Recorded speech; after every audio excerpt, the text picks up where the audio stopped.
What's going on, guys? It's your boy Alex Riggs, and today we're going to be talking about lust and how you can overcome it. So when it comes to lust, there's many ways you can overcome it, but it's easier said than done. Of course, you've probably seen a lot of videos like this, but I feel like I have a different perspective and different take. But the first thing, we got to realize what lust does to you. So basically, when you commit sexual immorality, or, obviously when you do that, you commit sin against your body, which it says in 1 Corinthians 6:18. So it's very important to see what lust does to you. It basically just strips you down, and basically it takes that urge, that passion for the Lord, because it's a relationship with you and the Lord. That's what you got to realize. It's a relationship. So when you commit lust, you make your relationship with God, it's gonna make you satisfied. You're gonna be like, I don't feel like reading my Bible, I don't feel like doing this for the Lord, because I'm in a good place with the Lord, because I've done this, and that, and basically it makes us satisfied. That's what lust does. So one of the ways that helps me when it comes to lust is, we all have a purpose for the Lord.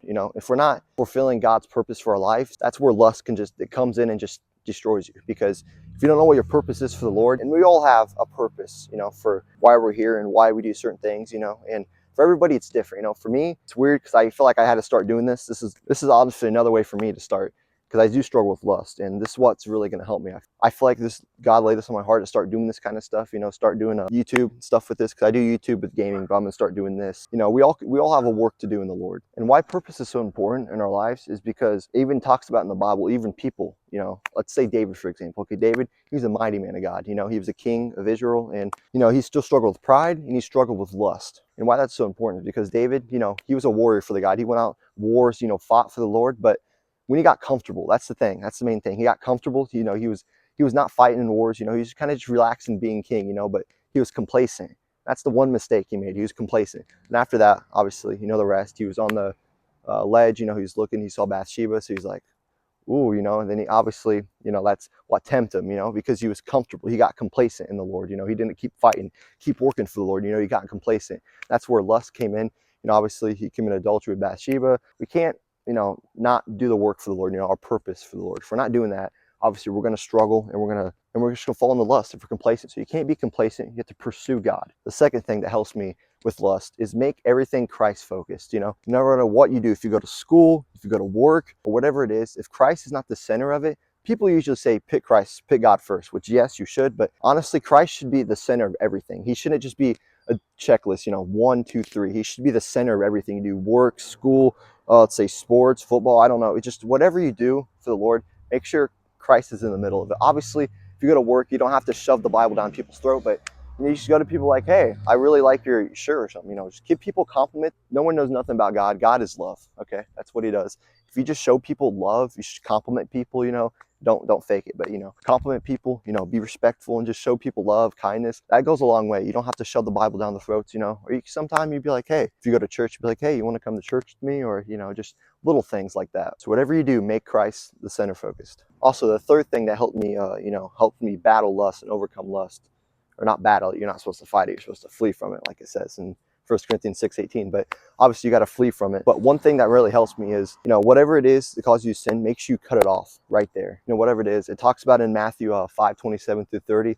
He says, if your right hand causes you to sin, make sure to cut it off. But of course he didn't mean that literally, because this thing's caused me to sin. But what he means by that is cut the sources of sin that's in your life. Even it's a smidge, be like, it's not that bad, it's just it's really nothing little. That little just turns into a lot, because if you give the devil just a foot in the door, he's gonna just take everything. So it's basically like a robber.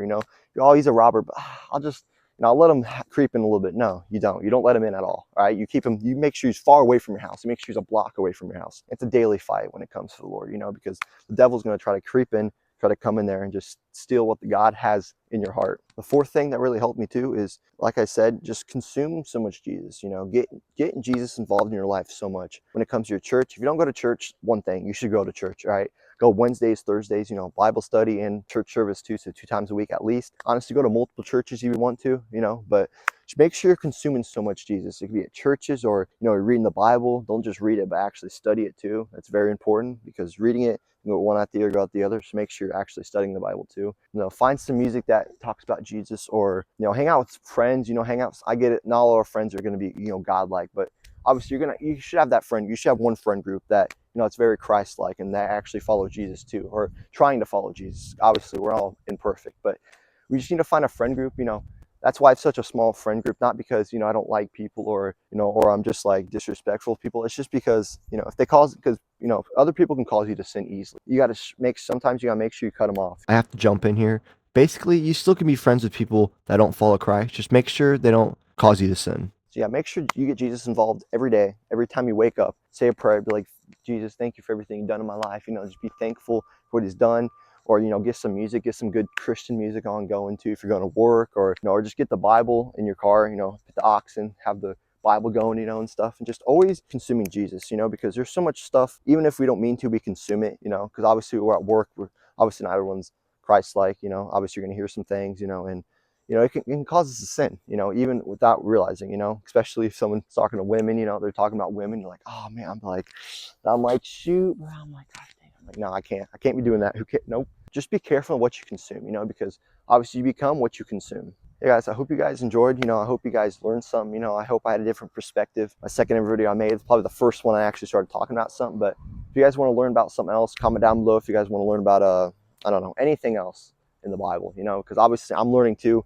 I'm just a humble servant of the Lord, you know, I'm not anyone special, you know, I'm just Alex, you know, I'm just trying to pursue God's work and just be Christ-like. So this is why my first video is lust, because I think it's very important, even for my life and for other people's life. Lust is probably the one thing that most people struggle with, and when you do struggle with it, obviously it cuts off your purpose for the Lord. You know, you get complacent and you don't grow in the Lord, which I've been struggling with this the most, I would say. This is why it's my first video. If there's anything you want to prove in your, you know, your lifestyle with God, or just anything in the Bible, just comment down below what you guys want, and I'll see you guys in the next one. Peace.